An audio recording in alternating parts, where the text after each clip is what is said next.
नमस्कार, मैं बालकृष्ण। आप देखना शुरू कर चुके हैं न्यूज़ फॉर हेडलाइंस और मेरे साथ चितरंजन गगन जी हैं। आरजेडी में काफ़ी गहमा गहमाई रही। तेजस्वी यादव आज पूरे बिहार के सभी बड़े लीडर, छोटे लीडर, सभी तरह के नेताओं से आज बात की है, चर्चा की है।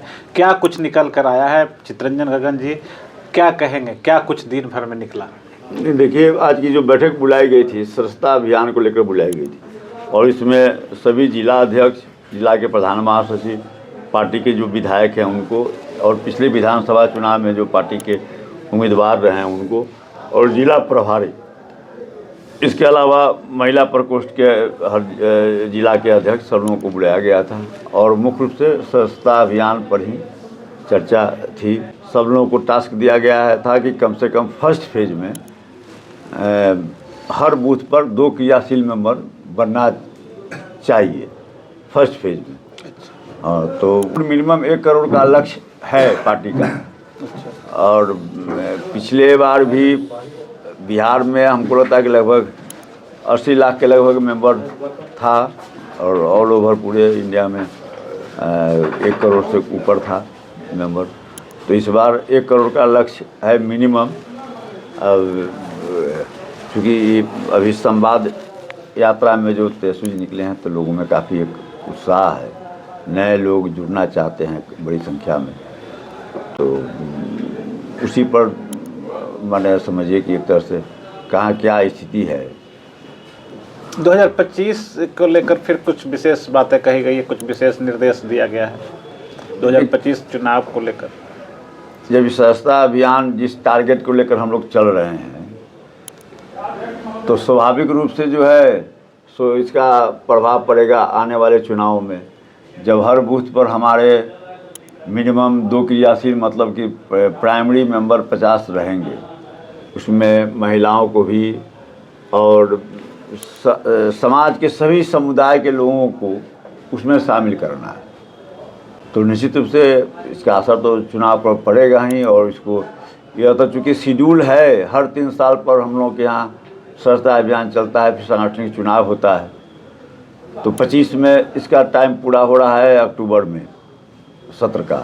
लेकिन चूँकि उस समय विधानसभा का चुनाव का गहमागहमी रहेगा तो विधानसभा चुनाव के पहले ही सारी प्रक्रियाएं पूरी करने की योजना है।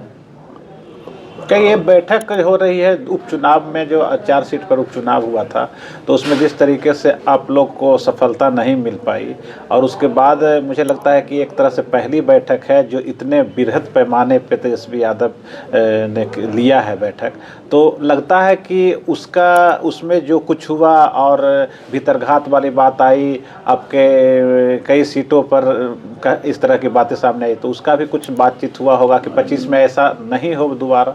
नहीं, देखिए, पहली बात तो है कि जब उपचुनाव होता है तो सामान्य तौर पर उपचुनाव में जो सत्ता में जो पार्टी रहती है उसके पक्ष में परिणाम जाता है।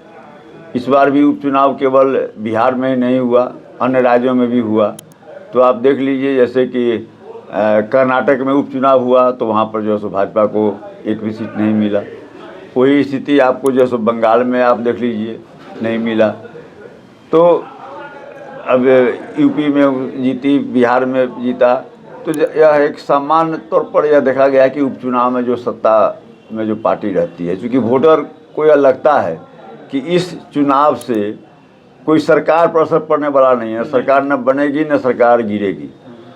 तो सत्ताधारी दल के तरफ उसका झुकाव इसलिए होता है कि वो लगता है कि जो रेस्ट समय बचा हुआ है इसमें जो है सो जब सत्ताधारी दल के विधायक जीतेंगे तो हमारा कुछ काम क्षेत्र का काम होगा। यह एक बहुत बड़ा फैक्टर काम करता है। इसलिए उपचुनाव, और ऐसे भी हमारे नेता और हमारी पार्टी मुख्य रूप से झारखंड में चुनाव हो रहा था, वहाँ पर ज़्यादा केंद्रित थे।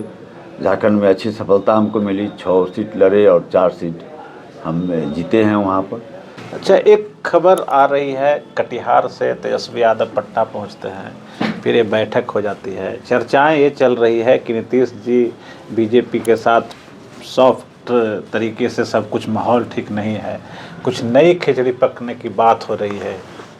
किसमें कितनी सच्चाई है, और आप लोग क्या इस तरह का कुछ इंतज़ार कर रहे हैं, कुछ उम्मीदें हैं आप लोग को? नहीं, हम लोग जो है सो न कभी इंतज़ार किए हैं पहले, न कभी इंतज़ार अभी करने की बात हो रही है।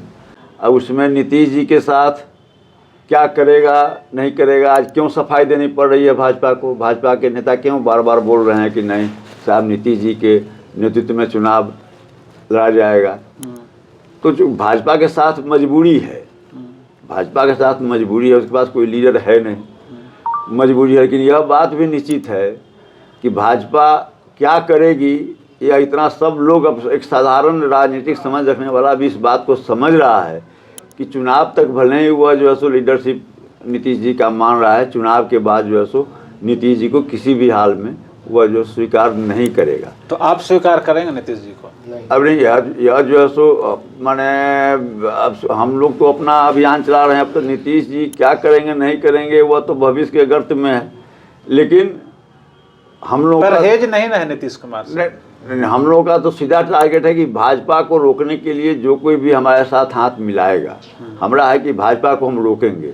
भाजपा को रोकने के लिए, चूँकि वह उसको भारतीय संविधान में विश्वास नहीं है, भाजपा को बाबा साहेब डॉक्टर भीमराव अम्बेडकर का मजाक उड़ा रही है, वह पुरानी व्यवस्था लाना चाह रही है, भाई भाई को लड़ाना चाह रही है, जाति आधार पर, धर्म के आधार पर, क्षेत्र और भाषा के आधार पर बांटने का काम कर रही है।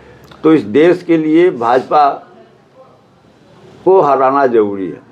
अब उसमें हम लोग तो कहीं इधर उधर न गए हैं, न जाने की बात है, न आते हैं उनका स्वागत करेंगे। नहीं, अब इन सवालों पर नहीं, एक तो बात तो साफ हो गई ना कि अमित शाह बिहार देश के बड़े लीडर हैं, भाजपा के बड़े लीडर हैं, और उन्होंने अगर कह दिया सार्वजनिक मंच पे और मीडिया के मंच पे कि अभी तय नहीं है कि नीतीश कुमार को ही हम लोग आगे बढ़ाएंगे, तो लगता नहीं है कि एक धुरी वाले और आप लोग समाजवादी एक लिंक में रहने वाले लोग को एक साथ फिर आने की स्थिति बन रही है? नहीं, एक बात तो उतना स्पष्ट है कि भाजपा की कोई विश्वसनीयता नहीं है। वो क्या बोलेगा, क्या करेगा। महाराष्ट्र में क्या हुआ, महाराष्ट्र में जो है किसके नेतृत्व में चुनाव लड़ा, महाराष्ट्र में आप देख लीजिए, चुनाव जिसके नेतृत्व में लड़ा उसको उप मुख्यमंत्री बनना पड़ा और अपने लोगों को लेकर बना दिया मुख्यमंत्री। तो भाजपा की विश्वसनीयता नहीं है, जो उनके साथ रहा सबको समाप्त कर दिया। इनको टेलर तो दिखाएं दी भाजपा की, हम वहाँ जैसे बदल दिए हैं यहाँ भी हम बदल सकते हैं। नहीं, वो तो भाजपा का चरित्र है। देखिए भाजपा भी अब जो है केवल दो आदमी के बस की बात है, केवल नरेंद्र मोदी और अमित शाह, तीसरा कोई नहीं है। जितने भाजपा में भी जो स्थापित लीडर थे सब लोगों को बौना बना दिया। तो कहा यह जा रहा है कि खरमास बाद कुछ स्थिति बन सकती है और कुछ फेर बदल हो सकता है, तो कंफर्टेबल आप लोग हैं कि नहीं? हम लोग तो कंफर्टेबल इसलिए हैं कि जनता के सवालों को लेकर हमारे नेता लड़ रहे हैं। जनता में उनकी स्वीकार्यता बढ़ती जा रही है, विश्वसनीयता उनकी है। वे जो कहते हैं कमिटमेंट इज कमिटमेंट, जो वादा करते हैं। दोनों साथ, नीतीश और तेजस्वी लालू यादव सब एक साथ रहेंगे तो 2025 में तो बीजेपी को तो दिक्कत हो ही जाएगा ना। ऐसे भी तो 2020 में तो नीतीश जी और भाजपा साथ में थी, और जो आज महागठबंधन आज जिस रूप में है इसी रूप में 2020 का चुनाव लड़े थे। अगर जो है सो तो बेहतर कौन होगा कि आप पहले ही उसी स्थिति में चुनाव लड़ेंगे, वो बेहतर होगा, या फिर नीतीश जी आप लोग साथ हो जाएंगे, जो बेहतर हम लोग किसी के आस भरोसे पर नहीं अति कर रहे हैं। हम लोग अपने, हमारी ताकत है, हमारे नेता, हम जानते हैं कि हमारे नेता की विश्वसनीयता है, हमारे कार्यकर्ता सक्षम हैं। हम उस ढंग से रणनीति बना रहे हैं कि हाँ साहब, हम स्वतः इस लायक अपने को हम स्थापित करें कि हमको जो है दाएं बाएं झाँकने की जरूरत नहीं हो।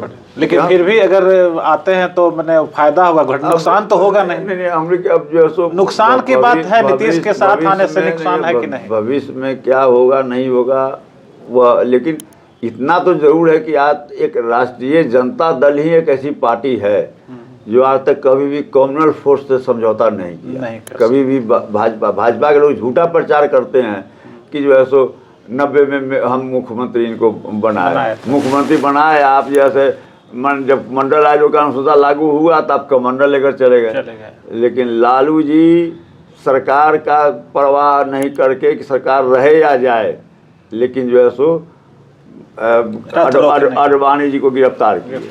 रथ रोके। हाँ, तो जो है सो अब इतना बड़ा जो आदमी रिस्क लिया, आज भी अगर जो है सो लालू जी अगर कह दें कि हाँ भाजपा के साथ हम जाने के लिए तैयार हैं, भाजपा जो है सो दौड़ आ जाएगी, मोदी जी या अमित शाह आ जाएंगे कि चलिए पकड़ के जैसे हम तेजस्वी जी को मुख्यमंत्री बना देते हैं। तो भाजपा से बढ़िया तो नीतीश तो हैं ही। नहीं, तो हम लेकिन सिद्धांत से हम कभी समझौता न किए हैं, न करेंगे, नहीं करेंगे। लेकिन कॉमनवेल्थ फोर्स को रोकने के लिए आप एक कॉमनवेल्थ फोर्स के खिलाफ हम लड़ते रहे हैं। हमारे नेता जेल की यातना अगर उनको सहना पड़ा है, जेल जाना पड़ा है, झूठे मामले में उनको फंसाया गया है, आदरणीय तेजस्वी जी पर भी और उनके भाई पर तेज प्रताप जी पर भी इस उड़ा है। सब इस सारे परेशानियों को, सारे हमलों को झेलते हुए भी अपने सिद्धांतों पर, अपने नीति पर, कार्यक्रमों पर कायम है, अडिग है।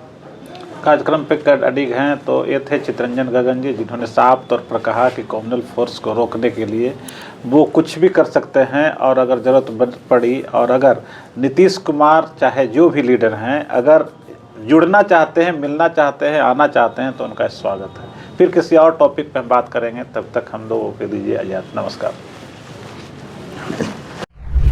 अगर आपको ये खबर अच्छी लगी तो चैनल को सब्सक्राइब करना नहीं भूलें और बेल आइकन जरूर दबाएं।